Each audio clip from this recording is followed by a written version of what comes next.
Hello beautiful, আমি গোধূলি একটি romantic emotional movie নিয়ে হাজির হয়েছি। ওম শান্তি ওশানা। টেনে পড়া একজন বাচ্চা মেয়ে তার থেকে বয়সে বড় একটি ছেলেকে পছন্দ করে, কিন্তু সেই ছেলেটি তাকে রিজেক্ট করে দেয়। তারপর সেই হাসি খুশি চঞ্চল মেয়েটি শান্ত হয়ে যায়। 4 বছর পর আবার তাদের দেখা হলে মেয়েটির মনে তার জন্য আবার প্রেম জেগে ওঠে। শেষ পর্যন্ত কি হয়েছিল জানতে হলে আমার সাথেই থাকতে হবে। গল্পের শুরুতেই আমরা একটি লোককে এদিক ওদিক হাঁটাহাঁটি করতে দেখতে পাই। নার্স এসে জানায় তার ছেলে হয়েছে। হাসপাতালে থাকা একজন লোক বলে ভালো হয়েছে। মেয়ে হলে তো অনেক চিন্তা, বড় হলে চিন্তা, কোথাও বাইরে গেলে চিন্তা, আবার কারোর সাথে ভেগে যাবে নাকি তা নিয়েও দুশ্চিন্তা। কিন্তু পরক্ষণেই নার্সটি জানায় তাদের বলা ভুল হয়েছে, আসলে তাদের মেয়ে হয়েছে। লোকটি কি বলবে বুঝতে না পেরে কাঁচতে কাঁচতে বাইরে চলে যায়। গল্পটি ব্যাকগ্রাউন্ড থেকে বলতে থাকে। এই গল্পের নায়িকা আমার খুব পছন্দের নাজিয়া নাজমিন। গল্পের তার নাম পূজা। গল্পের সিন চলে যায় ফার্স্ট স্টেজ মডার্ন যুগে, সালটা 1999। পূজার পরিবারে রয়েছে তার বাবা ডক্টর ম্যাথিউ, যিনি মেডিসিন তৈরির জন্য রিসার্চ করছে, এবং তার মা অ্যানি, যিনি খাবার তৈরি করতে এবং খেতে খুব পছন্দ করেন। পূজা একটু টমবয় টাইপের ছেলে। তার বসার ধরন সিটি বাজানো। আমি অবশ্য একটু একটু সিটি বাজাতে পারি। ড্রেস আপ সবটাই ছেলেদের মতো। পূজা একটি নতুন বাইক নিয়ে রাস্তায় বের হয়। সেই সময় একটি লোক তাকে দেখেই থাকে। পূজা ভাব নিয়ে বলে, বাইক চালানো কোনোদিন কাউকে দেখিসনি নাকি বে? আমি বাইকও চালাবো, গিয়ারও চেঞ্জ করব, আর তুই দেখেই থাকবি। কিন্তু তারপরেই পূজা বাইক থেকে পড়ে যায়। পূজা তার কাজিন সিস্টার জুলির বিয়ের কথা শোনে। তার উডবি হাজবেন্ড আমেরিকায় থাকে। পূজা কৌতূহলী হয়ে তাকে দেখতে যায়, কিন্তু সে দেখে এখানে রয়েছে এক টাকলা কাকু। টাকলা কাকু নয়, টাকাওয়ালা কাকু। চুল সবারই ওঠে, এটাই তো স্বাভাবিক। পূজার একটা সিক্রেট রয়েছে। সে তার ওয়াইন আন্টির কাছে প্রায়ই যায়। আন্টির সাথে পূজা সব কথাই শেয়ার করে। পূজা বুঝতে পারে এরকম টাকাওয়ালা কাকুকে বিয়ে করতে না চাইলে নিজেকেই কিছু করতে হবে। সব মেয়েরাই কিন্তু এরকমটাই ভাবে, তাই তারা নিজের জন্যই বয়ফ্রেন্ড খুঁজতে শুরু করে দেয়। এটাতে অবশ্য তাদের নিজেরও কোনো দোষ নেই। ইনসিকিউর ফিল করে, এটা স্বাভাবিক। পরের দিন থেকেই পূজা নিজের বয়ফ্রেন্ড খোঁজার মিশন স্টার্ট করে দেয়। পূজা তার নিজের পছন্দের কোনো ছেলেই পাচ্ছিল না। কেউ হয়তো খুব পড়াকু, নয়তো কেউ খুব গায়ে পড়া। অবশেষে একটি ছেলেকে পূজার পছন্দ হয়। সে দেখতেও ভালো এবং পড়াশোনাতেও ভালো। পূজা তাকেই পটাবে বলে ঠিক করে। তার নাম আদিল। স্কুল থেকে তাদের ট্যুরে নিয়ে যাওয়া হয়। সেখানে মেঘনা চাইতেই জল চলে আসে, কারণ আদিল নিজে থেকেই পূজাকে প্রপোজ করে। আদিলের প্রপোজালের লজিকটা এমন ছিল যে, বাবাও ডাক্তার, আমার বাবাও ডাক্তার, ভবিষ্যতে তুমিও ডাক্তার হবে, আমিও ডাক্তার হব, তাহলে তো আমরা এক হতেই পারি। পূজা মনে মনে টাকার হিসাব করে এবং সে বুঝতে পারে তারা অনেক বড় লোক হয়ে যাবে একসাথে। তাই পূজা মনে মনে রাজি হয়ে যায়। তারা একসাথে সবাই এনজয় করছিল। এদিকে আদিল পূজাকে ইমপ্রেস করার চেষ্টা করতে থাকে। এই সময় কয়েকজন ছাপড়ি মেয়েদের ডিস্টার্ব করতে থাকে। এই কারণে পূজার সাথে তাদের কথা কাটাকাটি হয়। এক পর্যায়ে তারা পূজার হাত ধরে ফেলে। সেই সময় একজন গুড লুকিং হ্যান্ডসাম ছেলে নিভিন পাওলি, গল্পে যার নাম গিরি। গিরি সেই ছাপড়িকে একটা কষিয়ে চড় মারে। গিরিকে দেখে পূজার লাভ ফার্স্ট সাইট হয়ে যায়। সে গিরির দিকে তাকিয়েই থাকে। আদিল পূজার সাথে কথা বলতে চায়, কিন্তু পূজা জানায় আদিলের জন্য তার মনে একটুও কোনো ফিলিংস কাজ করে না। পূজা স্কুল বাসের জন্য ওয়েট করছিল। কয়েকজন মেয়েদের ডিস্টার্ব করতে থাকে। সেই সময় আবার গিরি আসলে তারা দৌড়ে পালায়। আমরা বুঝতে পারি গিরির অন্যরকম একটা পার্সোনালিটি এবং ওয়েট রয়েছে, যার কারণে গুন্ডারা দেখলে তাকে ভয় পায়। পূজা প্রথমবার তার স্কুল বাস মিস করে। সে প্রেমের সাগরে মতো হয়ে বাড়ি ফিরে আসে। পূজার বাবা তাকে একটা নতুন মোবাইল এনে দেয়।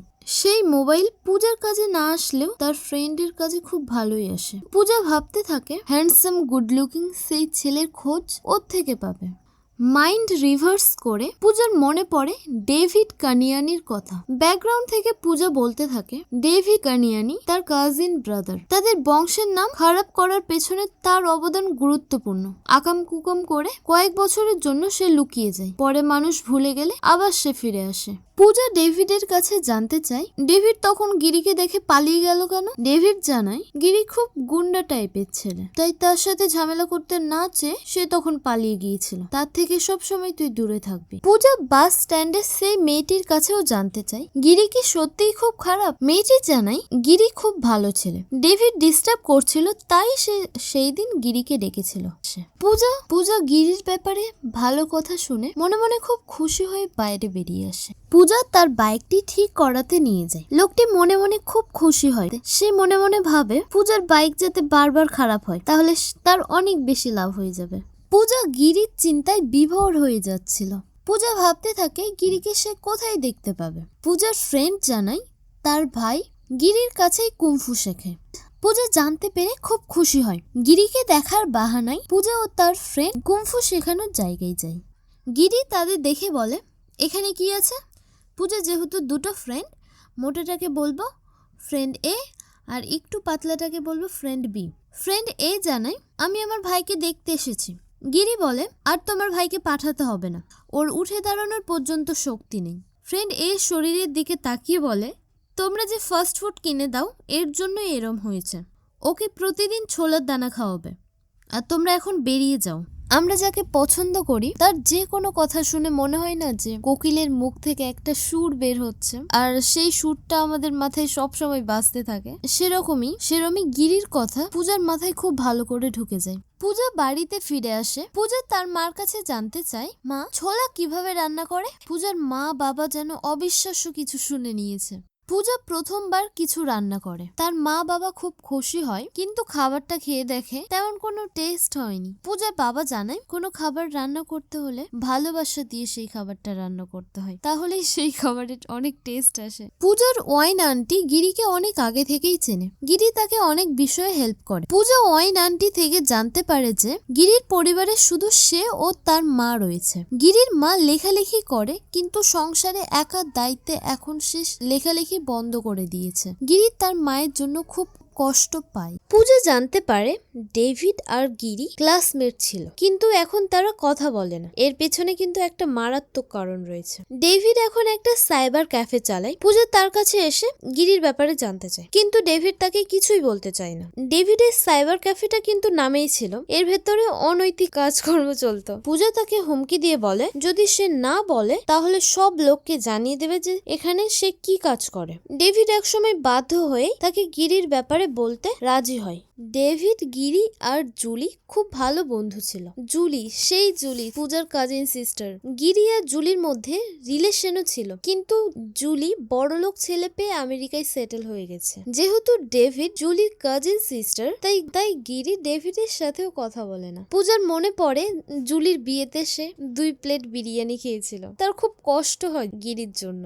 এক বিয়ে বাড়ি থেকে তারা বাড়ি ফিরছিল, কিন্তু হঠাৎ করেই তাদের গাড়িটা খারাপ হয়ে যায়। পূজা খুব বিরক্ত হয়ে সিদ্ধান্ত নেয় যে সে আজ হেঁটেই বাড়ি যাবে। গিরি সেই সময় কোথা থেকে যাচ্ছিল, তাদের এইভাবে দাঁড়িয়ে থাকতে দেখে বলে গিরি তাদের বাড়ি পৌঁছে দেবে। তাদের বাড়ির দূরত্ব খুব বেশি দূরে নয়। তারা গিরির গাড়িতে উঠে বসে। কথা প্রসঙ্গে গিরি বলে যারা পণ দেয় আর পণ নেয় আমি তাদের অপছন্দ করি। তাদের কারণেই সমাজের সাধারণ মানুষেরা তাদের মেয়েদের বিয়ে দিতে পারে। পূজা বাড়ি ফিরে জানায় বাবা আমার বিয়েতে তুমি কত টাকা দেবে। তার বাবা বলে আমার যা কিছু আছে সবই তো তোমার। পূজা বলে না তুমি 1 টাকাও দেবে না, আর যদি দাও তাহলে মার সাথে তার বিয়ে দিয়ে দাও। এটা কিন্তু খুব রিলেটেবল একটা সিন। সব মেয়েরাই এমনটাই বলে, কোনো কিছু হলেই তার মায়ের সাথে বিয়ে দিয়ে দাও। পূজা গিরির ভাবনায় এতটাই উদ্বিগ্ন হয়ে পড়ে যে সে যে খুঁজে বাইরে বের হয়। পূজার বাবা তাকে বাইরে যেতে নিষেধ করে, কিন্তু পূজা তার বাবার কথা না শুনে গিরির খোঁজে বের হয়। পূজা গিরির বাড়ির সামনে এসে দেখে শুধু সবুজ আর সবুজ, কিন্তু হঠাৎ করেই বৃষ্টি নেমে আসে। পূজা বৃষ্টির ফোঁটায় নিজেকে মাতিয়ে নিয়েছিল, কিন্তু হঠাৎ করে তখন কিভাবে কি জানি গিরি চলে আসে। গিরি পূজাকে দেখে বলে এই মেয়ে তুই এখানে কি করছিস। পূজা বলে বৃষ্টি দেখতে এসেছি। গিরির মাথায় থাকা জিনিসটা পূজাকে পরিয়ে দেয় যাতে বৃষ্টিতে না ভিজে, আর বলে বৃষ্টিতে ভিজতে হবে না, বাড়ি যা। মেয়েদের কেউ কোনো জিনিস দিলে তারা সেটাকে খুব যত্ন করে রাখে, তার উপরে যদি ক্রাশ দেয় সেটাকে তো পারলে মাথার উপর উঠিয়ে রাখে। পূজা গিরি দেওয়া জিনিসটা দেয়ালে খুব ভালোভাবে টাঙিয়ে রাখে। পূজা খুব খুশি হয়। পূজা পরের দিন একেবারে গিরির বাড়িতেই চলে যায়। গিরির মায়ের সাথে তার কথা। গিরির মা যেই না একটু ভেতরে যায়, পূজা ট্রাই করতে থাকে যে সে এই কাজগুলো কিভাবে করবে। আগে থেকে প্র্যাকটিস করে রাখা ভালো অবশ্য। পরের সিনে আমরা পূজাকে ওয়াইন আন্টির বাড়িতে দেখতে পাই। সেই সময় কলিং বেল বাজলে পূজা ওয়াইন আন্টিকে থামিয়ে নিজে যায়, কারণ পূজা বুঝতে পেরেছিল কে আসতে পারে। গিরি ওয়াইন আন্টিকে দেওয়ার জন্য কিছু জিনিস এনেছিল, সেগুলি পূজা নেয়। আর যখনই গিরি চলে যাচ্ছিল সেই সময় সে একটা ফ্লাইং কিস দেয়। ওয়াইন আন্টি এইসব দেখে নেয়। ওয়াইন আন্টি বুঝতে পারে পূজা গিরিকে পছন্দ করে। ওয়াইন আন্টি পূজাকে বলে এই বয়সে যে কারো প্রতি অ্যাট্রাক্ট হওয়া ন্যাচারাল। গিরি অবশ্যই ভালো ছেলে, কিন্তু তুমি বড় হওয়ার সাথে সাথে তোমার ভাবনাগুলোও পরিবর্তন হবে। পূজা বলে আমি এত সব কিছু বুঝি না। 2 মিনিটে কোনো টাকলাকে পছন্দ করে তার সাথে সারাটা জীবন থাকার চেয়ে আমি যাকে পছন্দ করি তার সাথে সারাটা জীবন থাকা ভালো। ওয়াইন আন্টি বুঝতে পারে পূজা গিরিকে সত্যিই পছন্দ করে। আন্টি বলে তুমি জানো রবিবার কি আছে? পূজা বলে কি? গিরির বার্থডে। প্রতি বছরে গিরি এক স্পেশাল জায়গায় যায়। পূজা গিরিকে ফলো করতে থাকে। কিছুক্ষণ আসার পর গিরি একটা জায়গায় এসে থামে। পাথর ঝর্ণা পেরিয়ে গিরি পাহাড়ের ওপর এক জায়গায় উঠে। দৃশ্যটা কিন্তু সত্যিই খুব সুন্দর। গিরি সেখানে একটা মন্দিরের সামনে প্রে করতে থাকে। পূজা সেই সময় তার পাশে এসে দাঁড়ায়। গিরি পূজাকে দেখে বলে তুমি এখানে কি করছো? পূজা বলে তুমি তোমার জন্মদিনে প্রতি বছর এখানে কেন আসো? গিরি জানায় তার বাবা ফরেস্ট অফিসে থাকার সময় গিরি ও তার বাবা এখানে প্রায়ই আসতো। গিরির বাবা নেই, কিন্তু তার এখানে আসতে এখনো খুব ভালো লাগে। হঠাৎ সেখানে মেঘ নেমে আসে। তার এক পরিত্যক্ত জায়গায় ঢুকে পড়ে। ফোঁটা ফোঁটা বৃষ্টির জল গিরির গায়ে এসে পড়ে। চারিদিকে শুধুই নির্জনতা আর বৃষ্টি। পূজা শুধু গিরির দিকেই তাকিয়ে থাকে। পূজা নিজেকে সামলাতে না পেরে গিরিকে তার মনের কথা বলতে চায়, কিন্তু গিরি বলে তোমাকে আর কিছু বলতে হবে না, আমি জানি তুমি কি বলতে চাও। আর যেহেতু পূজা গিরির পেছনে এতদিন থেকে ঘুরছিল, গিরি কিছুটা আন্দাজ করতেই পেরেছিল আগে থেকে। গিরি পূজাকে বলে তুমি এখন অনেক ছোট, ভালো করে পড়াশোনা করো, প্রতিষ্ঠিত হও, তুমি অনেক ভালো ছেলে পাবে। এটা কিন্তু কমন ডায়লগ সবার। পূজার মন ভেঙে যায়। নিয়ে আসা গিফটটা সেখানেই পড়ে যায়। পূজা মন খারাপ করে চলে যায় সেখান থেকে। পূজার এইচএস কমপ্লিট হলে সে এন্ট্রান্স এক্সামের জন্য প্রিপারেশন শুরু করে। রাত দিন কঠোর পরিশ্রম করে শেষ পর্যন্ত সে মেডিকেলের চান্স পায়। পূজাকে পড়াশোনার জন্য তার বাড়ি ছেড়ে করিকুন্নর যেতে হবে। সে নিজের মনকে মানাতে না পেরে শেষবারের মতো গিরিকে আবার দেখতে চায়, কিন্তু সে সেখানে গিয়ে দেখে গিরি বাড়িতে নেই। গিরি তার এক ফ্রেন্ডের পালিয়ে বিয়ে করাতে সাহায্য করে, তাই মেয়ের বাড়ির বাবা গিরির পেছনেই পড়ে যায়। গিরি যেহেতু কংফু শেখার জন্য স্কলারশিপ পেয়েছিল, আর এত সব ঝামেলার মধ্যে গিরির মা তাকে এখানে রাখতে চায়, তাই গিরিকে চায়না পাঠিয়ে দেওয়া হয়। করোনা। পূজা শেষবারের মতো তার ক্রাশকে দেখতে না পেয়ে মনের দুঃখে বাড়ি ফিরে আসে। পূজা মনে মনে ভাবে আমার রান্না শেখা বেকার হলো। সবার সাথে যে আমি তাল মিলিয়ে চলতে চেয়েছিলাম তার কিছুই হলো না, কারণ গিরিই আমার সাথে থাকলো না। গিরির স্মৃতি হিসেবে তার দেওয়া পাতা ছাতাটাই পূজা তার সঙ্গে করে নিয়ে যায়। সিন চলে আসে করিকুরে, বাংলায় যাকে মনে হয় কচি বলা হয়। পূজা সেখানে একজন নতুন বন্ধু হয় যার নাম অ্যানা, আর অনু তাদের সাথে রয়েছে। সেখানে একটা কলেজে এমবিবিএস করছে। এভাবেই তাদের সেখানে 4 বছর কেটে যায়। পূজা এখন একজন হাউস সার্জন হয়ে গেছে। তাদের ক্লাস নেওয়ার সময় একজন টিচার হার্ট অ্যাটাকের বিষয় পড়াতে থাকে। তিনি নিজে থেকে এর ডেমো দিতে থাকেন, কিন্তু সেই সময় তিনি ডেমো দেখাতে গিয়ে নিজে হার্ট অ্যাটাকে মারা যান। তারপর তাদের স্যারকে শ্রদ্ধাঞ্জলি জানানোর জন্য একদিন কলেজ বন্ধ রাখা হয়। সেই টিচারের বদলে একজন ধাসু স্যার আছে। আর ইয়াং স্যারের কাছে পড়তে তো মজাই আলাদা, তাই না? পড়তে একটা আলাদাই রকমের এনার্জি কাজ করে নিজের মধ্যে। টিচার জানতে চায় কারো কি কোনো প্রবলেম আছে। একটি মেয়ে জানতে চাই স্যার আপনার কি বিয়ে হয়ে গেছে? এইভাবেই কিছুদিন পর তাদের ইন্টারভিউয়ের সময় চলে আসে। সেখানে থাকা ইনস্ট্রুমেন্টগুলোর মধ্যে থেকে একটা নিতে বলে পূজাকে। এমন ভাবে বলে যে একটা নাও। পূজার সামনে রাখা একটা বিস্কুটের খোলা প্যাকেট দেখে সে ভাবে একটা বিস্কুট নিতে বলছে, তাই সে স্যারকে বলে যে না স্যার কোনো প্রয়োজন নেই। টিচার বলে নাও, না নিলে আমরা কিভাবে শুরু করব। সো পূজা একটা বিস্কুট নিয়ে নেয় আর স্যাররা হাসতে থাকে। পূজাও হাসতে থাকে আর আমরাও হাসতে থাকি। তারপর থেকে পূজা ও তার টিচারের মধ্যে একটা ভালো সম্পর্ক গড়ে ওঠে। তারা একে অপরের সাথে কথা বলে আর তার পাশ থেকে পূজার ফ্রেন্ড সেগুলি সবকিছু নোটিস করতে থাকে, যা সব ফ্রেন্ডরাই নোটিস করে, যা আমরা কিছু না ভাবলেও ওরা ওইটাকে কোন অ্যাঙ্গেল থেকে মিলিয়ে দেয়। অ্যানা অনুকে ইশারা করে তাদের সম্পর্কের কথা জানতে। অনু বলে, তোরা ডক্টরের সম্পর্ক কত দূরে গেল? পূজা বলে, ফালতু বকিস না, যা তো। অ্যানা বলে, তুই ভালো করে দেখ, ডক্টর বিদেশ থেকে পড়াশোনা করেছে, দেখতেও ঠিকঠাক। তুই ক্লোজ আপে দেখ ডক্টরের বিহেভিয়ার, দেখেই বোঝা যায় তোকে সে পছন্দ করে। ও যদি আমাকে এরকম পছন্দ করতো আমি একবারেই রাজি হয়ে যেতাম। পূজা ক্লোজ আপ করে ডক্টরকে ইমাজিন করে, কিন্তু পূজা বুঝতে পারে সে ডক্টরের প্রতি ইন্টারেস্টেড নয়। অনু বলে, তুই কি আজও গিরির প্রতি ইন্টারেস্টেড? দেখ, ও যেহেতু তোকে বাচ্চা বলেছে তাই তোর প্রতি ওর কোনো ইন্টারেস্ট নাই। অ্যানা বলে, দেখ এই 4-5 বছরে ও অনেক বদলে গেছে, হয়তো চায়নাতে গিয়ে একটা মেয়েকে বিয়ে করে 4-5 বাচ্চার বাপও হয়ে গেছে, আর তোর কাছে তো ওর একটা পাতার ছাতা ছাড়া কিছুই নেই, যেটা তুই কাউকে দেখাতেও পারবি না। তাদের দুজনের কথা শুনে পূজা গভীর চিন্তায় পড়ে যায়। অন্যদিকে চাইনিজ পোশাকে একজন মা এবং তার 2জন সন্তানকে দেখতে পায়। মনে মনে যা ভাবছো তাই ঘটেছে। মেয়েটি চাইনিজ ভাষায় কি যেন একটা বলে, পেছন ফিরে তাকায়, আমরা দেখতে পাই ইনিই হলেন গিরি। গিরি বলে, তুমি যাও, আমি আসছি। মেয়েটি আবার কি যেন একটা বলে চাইনিজ ভাষাতে। গিরি বলে, এমন ব্যাপার, তাহলে তো আমাকে যেতেই হবে। এটা দেখে পূজা ভয়ে লাফিয়ে ওঠে। তারপর আমরা বুঝতে পারি এটা তার স্বপ্ন ছিল। তার পরের দিন দীপাবলি। ডক্টর এগোচ্ছে, পূজাও এগিয়ে আসছে। পূজার মাথায় অনেক প্রশ্ন। সেই সময়ই এন্ট্রি নেয় গিরি। পূজা স্তব্ধ হয়ে গিরির দিকেই তাকিয়ে থাকে। সেই সময় গিরি তার কাছে জানতে চায় ডক্টর বর্মার রুম কোনটা, এবং সে ওপরে উঠে যায়। ডক্টর বিষয়টা বুঝতে পারে এবং সে জানতে চায় সে কে। পূজা সমস্ত বিষয় ডক্টরকে খুলে বলে। ডক্টর জানায় তখন সে একসেপ্ট করেনি, কিন্তু এখন সে একসেপ্ট করে নেবে। ভালোবাসার 3টি স্টেজ রয়েছে, এখন সে 3rd স্টেজে রয়েছে। তার কাছে যেহেতু এখন ভালোবাসা নেই, তাই তুমি তার ভালোবাসা বাড়াতে পারো। পূজার ভিজিটের সময় একজন পাবলিশারের সাথে তার দেখা হয়। পূজা তাকে দেখে তার বাবার কথা মনে পড়ে। পূজা প্রায়ই তার সাথে দেখা করে এবং অনেক ভালো সময় কাটায়। পূজা এমনই একদিন ভিজিট করার সময় একটা চেনা প্রতিচ্ছবি দেয়, গিরি। গিরির মা জন্ডিসের জন্য হাসপাতালে ভর্তি রয়েছে। পূজা ভাবে এটাই সুযোগ গিরির কাছাকাছি আসার। পূজার জীবনে আবার রং ফিরে আসে। পূজা তার কাজে সফল হচ্ছিল, কিন্তু সেই সময় একটি মেয়ের এন্ট্রি হয়। সে গিরির সাথে ঢোলাঢুলি করতে থাকে।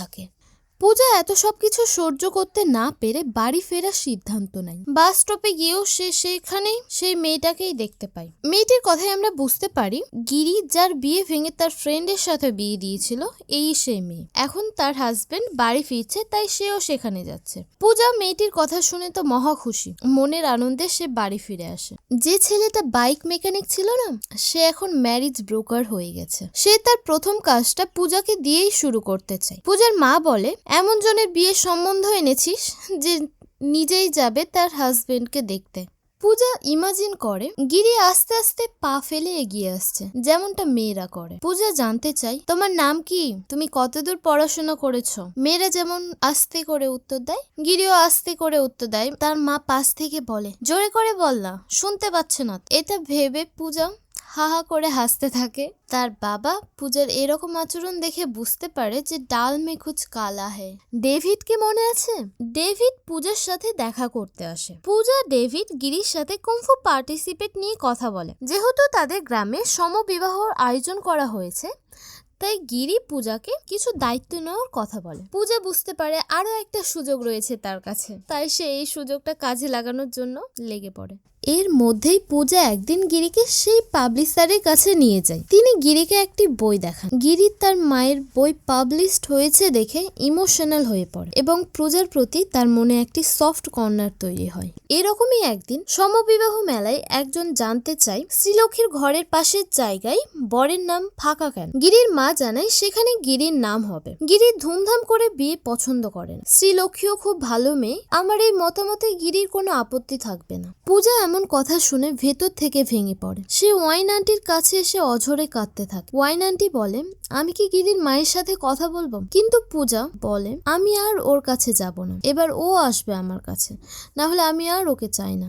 ডেভিড পূজার কাছে একটি সমস্যা নিয়ে আসে। পূজা সেই সমস্যাটি ডক্টরকে জানায়। ডক্টর তাকে একটি সলিউশন দেয় এবং গিরির থেকেই হেল্প নিতে বলে। গিরি একদম তাদের হেল্প করতে রাজি হয় না। তার মতে গ্রামে এত খ্রিস্টান মেয়ে থাকা সত্ত্বেও সে কেন একটি মুসলিম মেয়েকে বিয়ে করে সমস্যা বাঁধাতে চায়। পূজা বলে, ঠিক আছে, তোমার হেল্প আমাদের লাগবে। আমরা ভেবেছিলাম দুজন ভালোবাসার মানুষকে তুমি এক হতে সাহায্য করবে, কিন্তু কোনো ব্যাপার না, সরি তোমার কাছে সাহায্য চাওয়ার জন্য। Emotional blackmail. পূজা ডেভিডের গার্লফ্রেন্ডকে খুব লুকিয়ে নিয়ে আসে। ডেভিড এবং গিরি রাস্তার মোড়ে একটি জায়গায় অপেক্ষা করছিল। গিরি তাদের নিয়ে একটি নির্জন রাস্তায় দাঁড় হয়। ডেভিড গিরির প্রতি খুব খুশি হয়। গিরিও মনে মনে একটি প্রশান্তি ফিল করে। ডেভিড গিরিকে বলে, তোর এত বড় উপকার আমি আর কোনোদিনও ভুলতে পারবো না। তারপর তাকে একটি কাগজ দেয়। ডেভিড কিছু দূর যাওয়ার পর গিরি সেই কাগজটি খুলে দেখে, সেখানে বলা রয়েছে, তুই আর আমাদের কখনো পিছু করবি না, আমাদের ভালো মতো বাঁচতে দে। কারণ সেই মেয়েটি আর কেউ না, গিরির শ্রীলক্ষ্মী। কিন্তু এতে গিরি রাগ না হয়ে তার মুখে একটি হাসি দেখা যায়। পূজা মনে মনে অনেক খুশি হয়। পূজা ভাবে গিরি এবার নিশ্চয়ই তাকে প্রপোজ করবে, কিন্তু গিরি এমন কিছুই করে না। পূজা মন খারাপ করে বাড়ি ফিরে যায়। পূজা মনে মনে ভাবে, জুলির সাথে যা হয়েছিল এবার হয়তো তার সাথেও ঘটতে পারে। পরের দিন সানডে, তারা চার্চে যায়। পূজা দেখে ওয়াইন আন্টি তার জন্য ওয়েট করছে। পূজা ওয়াইন আন্টির কাছে যায়। ওয়াইন আন্টি তাকে একটি জায়গায় নিয়ে যায়। তিনি বলেন যে, আমি জানি তুমি একটা ভালো মেয়ে, তুমি তোমার মা বাবাকেও কষ্ট দেবে না, কিন্তু আমি তোমার সবসময় পাশে রয়েছি। তারপর তাকে সেখানে যেতে বলে। চেনা সেই জায়গা, গিরি আগে থেকেই সেখানে রয়েছে। পূজা কি বলবে কিছুই বুঝতে পারছে না। সে আকাশে দেখে, আজকেও কি মেঘ আছে? গিরি পূজাকে বলে, পূজা তুমি জানো আমি একজন সাধারণ মানুষ, তুমি অনেক বড় পরিবারের মেয়ে, আর আমাদের মধ্যে বয়সেরও পার্থক্য অনেক বেশি। পূজা তার এই কথাগুলো শুনে শুনে বিরক্ত বোধ করে। তারপরেই গিরি বলে, কিন্তু এসব আমার কোনো মাথা ব্যথা নেই, কারণ আমি শুধু তোমাকেই চাই। তারপর পূজার সেই ফেলে যাওয়া গিফটটা গিরি পূজাকে দেখায়। পূজা বুঝতে পারে গিরিও তাকে পছন্দ করে। পূজা ইমোশনাল হয়ে যায়। দেন গিরি পূজার হাতটা ধরে তাকে নিয়ে আসে। গিরি পূজার জন্য সেই বাইকটি এনেছে। জুলি চলে যাওয়ার পর যে বাইকটিতে আর সে কাউকে ওঠায়নি। পূজার আঙ্কেল গিরির সাথে পূজাকে দেখে ফেলে, তাই সে অনেক বিপি হাই করে পূজার বাবাকে বকাঝকা করতে থাকে যে কি শিক্ষা দিয়েছে এমন। কিন্তু পূজার বাবা কোনো মাথা ব্যথা দেখায় না, কারণ সে জানে গিরি অনেক ভালো ছেলে। এরপর পূজার বাবা তাদের মেনে নেয় এবং তাদের বিয়ে হয়ে যায়। ডক্টর, পূজার ফ্রেন্ড অ্যানা, ডক্টর কিন্তু তাকেই পছন্দ করে এবং তাদেরও বিয়ে হয়ে যায়। That's and. আচ্ছা, এক্সপ্লেন করাটা কি ঠিক আছে? যদি কোনো কিছু ভুল থাকে ইমপ্রুভ করতে হবে, কিন্তু কোনো কিছু জায়গায় যদি বোঝা না যায় তাহলে আমাকে বলতে পারো, কমেন্ট করতে পারো। আর ভালো লাগলেও লাইক করবা, না লাগলেও লাইক করবা, আর সাবস্ক্রাইব প্লিজ। ঠিক আছে, বাই।